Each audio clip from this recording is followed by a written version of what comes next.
Hello students, आज हम MP higher education नवीन शिक्षा नीति के अंतर्गत first year BA, BSc, BBA, BCom, बीएचएससी एवं बीसीए फाउंडेशन कोर्स के फर्स्ट पेपर को समझने का प्रयास करेंगे। आपको शायद पता होगा कि आपके फाउंडेशन कोर्स में 4 पेपर होते हैं। फर्स्ट पेपर भाषा एवं संस्कृति हिंदी का होता है, सेकंड पेपर इंग्लिश लैंग्वेज का होता है और थर्ड पेपर आपका पर्यावरण और फोर्थ पेपर आपका योग का होता है। और ये चारों पेपर जो हैं आपके ऑप्शनल होंगे और सभी पेपर 50-50 नंबर के होंगे, जिसमें आपको 50 में से 17 नंबर को लाना आवश्यक है। हम किसी भी सब्जेक्ट का सिलेबस को समझ लेते हैं तो वो सब्जेक्ट हमारा लगभग 25% कंप्लीट हो जाता है। तो हम भाषा एवं संस्कृति बीए फर्स्ट ईयर का फर्स्ट पेपर को समझने का प्रयास करें। आपका सिलेबस भाषा और संस्कृति को 3 इकाइयों में विभाजित किया गया है और जिसमें से फर्स्ट इकाई के अंतर्गत आपका फर्स्ट चैप्टर मैथिली शरण गुप्त की मातृभूमि कविता है। मैथिली शरण गुप्त जी जो है वो द्विवेदी युग के प्रतिनिधि कवियों में से एक हैं। आप राष्ट्रीय काव्यधारा के प्रमुख कवि हैं। आपका जन्म 3 अगस्त सन 1886 में चिरगांव जिला झांसी में हुआ था तथा आपकी मृत्यु 1964 ईस्वी में हुई। आप हिंदी राष्ट्रीय काव्यधारा के प्रतिनिधि कवि कहे जाते हैं। आपकी भारत भारती रचना जो सन 1912 में प्रकाशित हुई थी, भारत के राष्ट्रीय गौरव और अतीत का गुणगान करती है।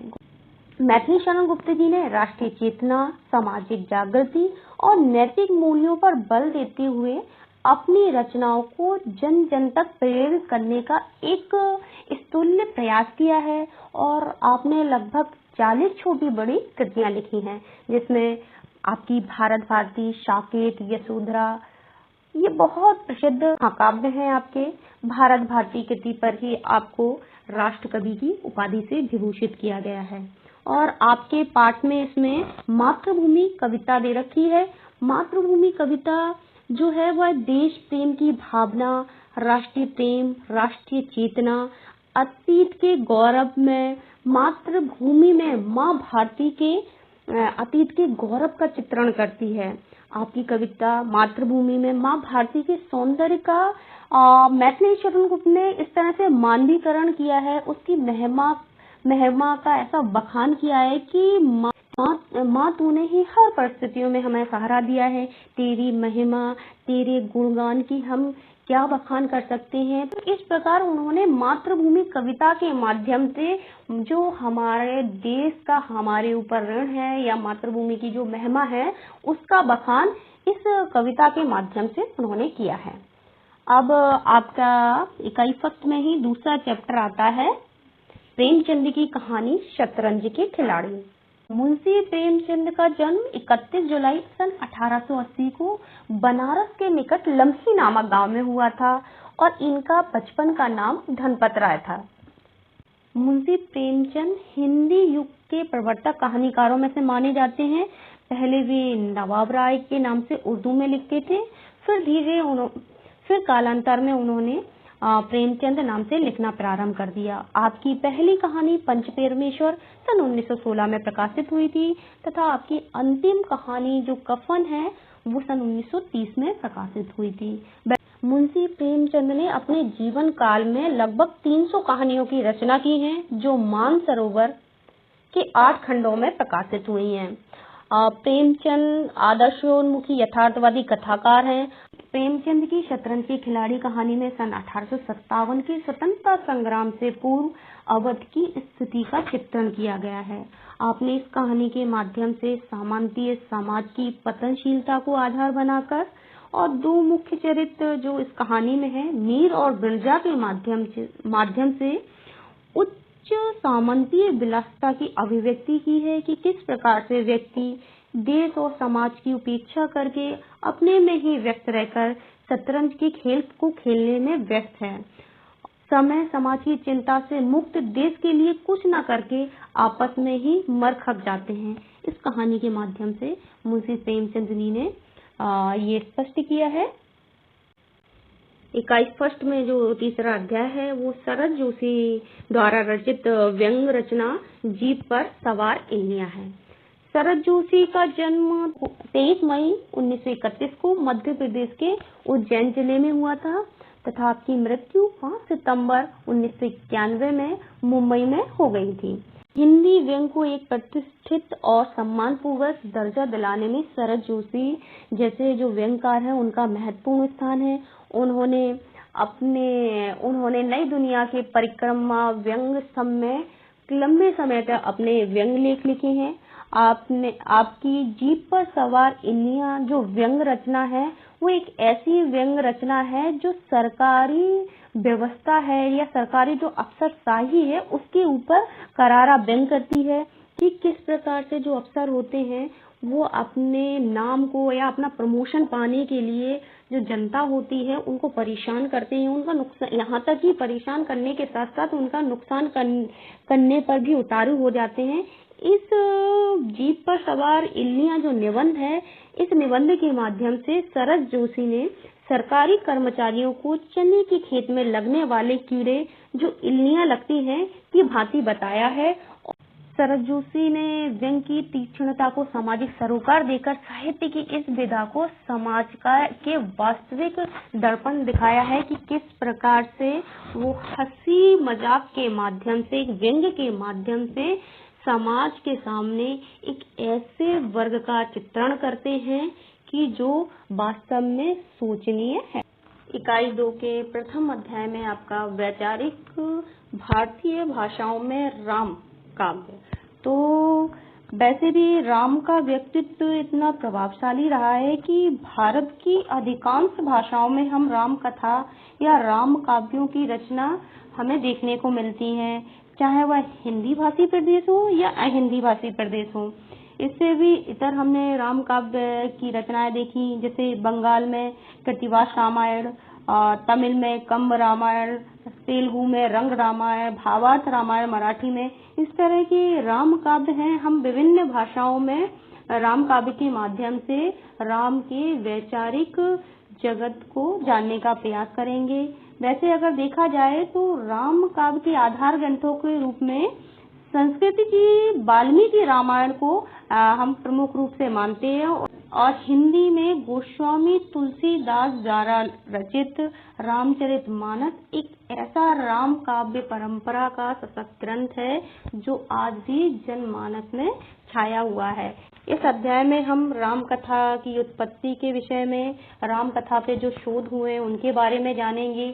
संस्कृत साहित्य में राम कथा क्या है, भारतीय संस्कृति में राम परंपरा, जैन साहित्य में, बौद्ध साहित्य में, सभी साहित्यों तथा विभिन्न भाषाओं में राम काव्य के बारे में हम इस अध्याय में जानेंगे।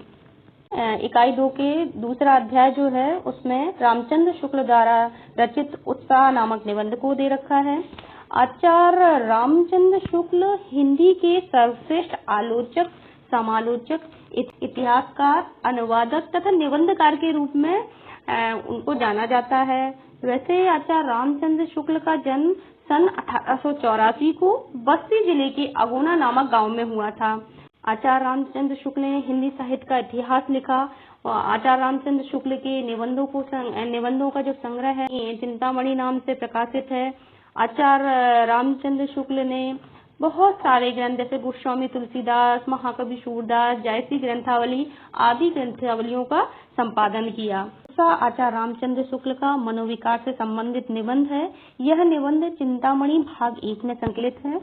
उत्साह निबंध के माध्यम से शुक्ल जी कहते हैं कि दुख के वर्ग में जो स्थान भय का है वही स्थान आनंद के वर्ग में उत्साह का होता है। भय में हम किसी कठिन परिस्थितियों में निश्चित रूप से दुखी होते हैं और कभी कभी तो स्थिति ऐसी आती है कि हम इससे दूर भागते हैं। वहीं इसके विपरीत हम उत्साह में कोई भी कार्य होता है बड़े आनंद से करते हैं। तो उन्होंने इस निबंध के माध्यम से उत्साह के महत्व को दर्शाया है। तीसरे अध्याय में रामधारी सिंह दिनकर द्वारा रचित लेख भारत एक संस्कृति है। आचार्य रामधारी सिंह दिनकर जी क्रांतिकारी और युग प्रवर्तक कवि के रूप में सुविख्यात हैं। आपका जन्म 23 सितंबर 1908 में बिहार के मुंगेर जिले के सिमरिया गांव में हुआ था तथा आपकी मृत्यु 1974 को चेन्नई में हुई थी। आपको समयसूर तथा अधैर्य के कवि के रूप में भी जाना जाता है। रामधारी सिंह दिनकर ने अपने लेख भारत एक है संस्कृति के माध्यम से भारत के लोगों की भाषा, रहन सहन, वेशभूषा, जाति, धर्म, संप्रदाय और संस्कृति के अलग अलग होते हुए भी यहाँ पे जो लोग हैं एक साथ रहते हैं, उनकी विशेषताओं को स्पष्ट किया है कि इतनी सारी भिन्नताएं होने के बावजूद भी भारत के लोग आपस में किस तरह से मिलजुल कर रहते हैं, जो भारत की विविधता में एकता की बात को सार्थक करता है। ऐसा उन्होंने अपने लेख भारत एक संस्कृति के माध्यम से बताया है। चौथे अध्याय में हम आदि शंकराचार्य का जीवन परिचय व दर्शन के बारे में जानकारी प्राप्त करेंगे। आदि शंकराचार्य का जन्म सन 778 ईस्वी में दक्षिण भारत के केरल राज्य में हुआ था। आदि शंकराचार्य ने भारत की सांस्कृतिक धार्मिक एकता को अक्षुण्ण बनाए रखने के लिए भारत के चारों दिशाओं में 4 पीठ व मठों की स्थापना की थी, जिनमें ज्योतिर्मठ, श्रृंगी मठ या पीठ, गोवर्धन मठ तथा शारदा मठ बहुत प्रसिद्ध है। इस अध्याय में हम आदि शंकराचार्य के जीवन परिचय, आदि शंकराचार्य का सन्यासी जीवन, आदि शंकराचार्य का जीवन दर्शन, उनकी शिक्षा दीक्षा, शंकराचार्य का समाज सुधार के लिए प्रयास, शंकराचार्य द्वारा स्थापित मठों के बारे में तथा उनके सिद्धांतों के बारे में पढ़ेंगे। इकाई 3 के प्रथम अध्याय में हिंदी व्याकरण से संबंधित चीजों को हम जानने का प्रयास करेंगे। इसमें आपका पर्यायवाची शब्द दे रखा है। वैसे पर्यायवाची शब्द को समानार्थी शब्द भी कहते हैं। जो शब्द अर्थ के स्तर पर समान होते हैं उन्हें हम पर्यायवाची शब्द कहते हैं। जैसे सूर्य को हम भास्कर, रवि, भानु भी कह सकते हैं। चंद्रमा को मयंक, राकेश भी कहते हैं। इसी प्रकार इसमें आपका विलोम शब्द भी है। वैसे विलोम का अर्थ होता है विपरीत अर्थात उल्टा। तो विलोम शब्द उन शब्दों को कहते हैं जो किसी शब्द के विपरीत या उल्टे अर्थ को व्यक्त करें, विलोम शब्द कहलाते हैं। विलोम शब्द को विपर्यार्थक शब्द भी हम कहते हैं। जैसे रात का दिन होता है, अमृत का विष, अंधकार का प्रकाश। इस तरह से कुछ विलोम शब्दों के बारे में और हम डिटेल में पढ़ेंगे। इसी प्रकार इसी चैप्टर में आपके अनेक शब्द के लिए एक शब्द दे रखा है। हिंदी व्याकरण में भाषा को सुगठित, सारगर्भिक एवं प्रभावशाली बनाने के लिए यह आवश्यक है कि हम कम से कम शब्दों में सार्थक अभिव्यक्ति करें। जो भाव या विचार एक शब्द में व्यक्त किए जा सकते हैं, उन्हें व्यक्त करने के लिए अनेक शब्दों या पदों की आवश्यकता नहीं है।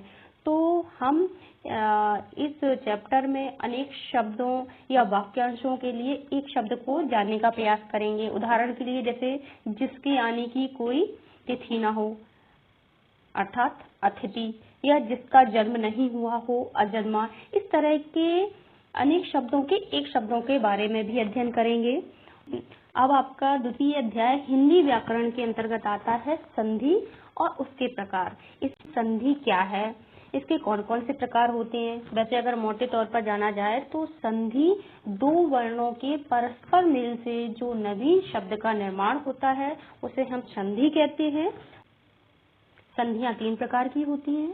पहले नंबर पर स्वर संधि आता है। स्वर संधि के भी दीर्घ स्वर संधि, गुण स्वर संधि, यण स्वर संधि, वृद्धि स्वर संधि तथा अयादि स्वर संधि भेद होते हैं। दूसरी संधि आपकी व्यंजन संधि होती है और तीसरी संधि के प्रकारों में विसर्ग संधि आती है।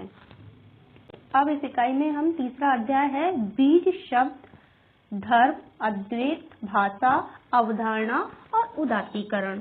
इसमें हम जानेंगे कि बीज शब्द क्या है। धर्म को समझने का प्रयास करेंगे कि धर्म आखिर है क्या। वैसे मोटे तौर पर धर्म एक परंपरा को मानने वाले व्यक्तियों का समूह है। धर्म जो है मनुष्य को मनुष्य बनाता है और उसमें मानवता का विकास करता है। वैसे भी भारत विभिन्न धर्मों का देश है, जिसमें बौद्ध धर्म, सिख धर्म, जैन धर्म, ईसाई धर्म और आपका मुस्लिम धर्म आदि धर्मों के बारे में हम डिटेल में जानकारी प्राप्त करेंगे। दूसरे स्थान पर इसमें अद्वैत दे रखा है कि अद्वैत है क्या। वैसे अद्वैत या अद्वैतवाद का जो दर्शन है वो आदि गुरु शंकराचार्य ने दिया है। अद्वैतवाद वह दर्शन है जो ईश्वर को ना एक मानता है और ना ही अनेक मानता है। इसके अंतर्गत यदि हम देखें तो ईश्वर अनिर्वचनीय है, जिसका कोई वर्णन नहीं किया जा सकता। इसके प्रवर्तक आदि गुरु शंकराचार्य मानते हैं। अद्वैत दर्शन या बात का जो मूल सूत्र है उसका अर्थ है अहम ब्रह्मास्मि। फिर इसके बाद आपका आता है भाषा। अगर सरल शब्दों में हम देखें तो भाषा वह माध्यम या साधन है जिसके द्वारा मनुष्य अपने भावों या विचारों को व्यक्त करता है और दूसरों तक पहुंचाता है, भाषा कहलाती है। भाषा के वैसे मौखिक, लिखित तथा सांकेतिक 3 रूप होते हैं। इसके बाद इसमें अवधारणा तथा उदारीकरण आता है। वैसे उदारीकरण की संकल्पना की शुरुआत सन 1980 के आसपास राजीव गांधी के शासनकाल में हुई थी, ऐसा माना जाता है। उदारीकरण का तात्पर्य उदार दृष्टिकोण से होता है।